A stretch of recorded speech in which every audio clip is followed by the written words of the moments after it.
രാഷ്ട്രീയത്തിലിറങ്ങാൻ പ്രായം ഒരു തടസ്സമല്ലെന്ന് കേട്ടിട്ടുണ്ട്. എന്നാൽ ഇലക്ഷൻ ഇറങ്ങുമ്പോൾ അങ്ങനെയല്ല.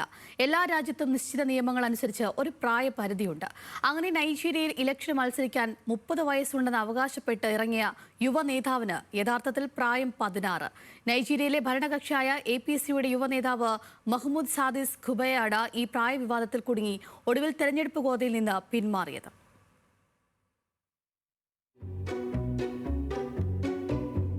നൈജീരിയൻ രാഷ്ട്രീയത്തിലെ അത്ഭുത ബാലൻ അല്ലെങ്കിൽ സെറിയയിലെ വിസ്മയമെന്നായിരുന്നു അനുയായികൾ മഹ്മൂദ് സാദിസ് ബോബയെ വിശേഷിപ്പിച്ചിരുന്നത്. വരാനിരിക്കുന്ന പാർലമെന്റ് തെരഞ്ഞെടുപ്പിൽ മത്സരിക്കാനായി നൈജീരിയയിലെ ഭരണകക്ഷിയായ ഓൾ പ്രോഗ്രസീവ്സ് കോൺഗ്രസിന്റെ സ്ക്രീനിംഗ് കമ്മിറ്റിക്ക് മുന്നിൽ എത്തിയതോടെയാണ് ബൂബ സോഷ്യൽ മീഡിയയിൽ വൈറലായത്. കാഴ്ചയിൽ ഒരു കൊച്ചുകുട്ടിയെപ്പോലെ തോന്നിച്ച ബൂബയോട് പ്രായത്തെക്കുറിച്ച് ചോദ്യങ്ങൾ ഉയർന്നപ്പോൾ തനിക്ക് ജനിതകമായി വളർച്ചക്കുറവുണ്ടാകുന്ന ഡ്വാർഫിസം ഉണ്ടെന്നും തനിക്ക് 30 വയസ്സുണ്ടെന്നുമായിരുന്നു മറുപടി. ശാരീരിക പരിമിതികളെ മറികടന്ന് രാഷ്ട്രീയത്തിൽ പോരാടുന്ന ബൂബയെ അഭിനന്ദനങ്ങൾ കൊണ്ട് മൂടുകയായിരുന്നു അന്ന് സോഷ്യൽ മീഡിയ. എന്നാൽ ഈ ജനപ്രീതി അധികനാൾ നീണ്ടുനിന്നില്ല. ബൂബയുടെ പാസ്പോർട്ട്, സ്കൂൾ സർട്ടിഫിക്കറ്റ്, ജനന സർട്ടിഫിക്കറ്റ് എന്നിവ ഉൾപ്പെടെയുള്ള രേഖകൾ ഇന്റർനെറ്റിൽ ചോർന്നു. അതോടെ കഥയാകെ മാറിമറിഞ്ഞു. രേഖകൾ പ്രകാരം 2010-ലാണ് ബൂബ ജനിച്ചത്.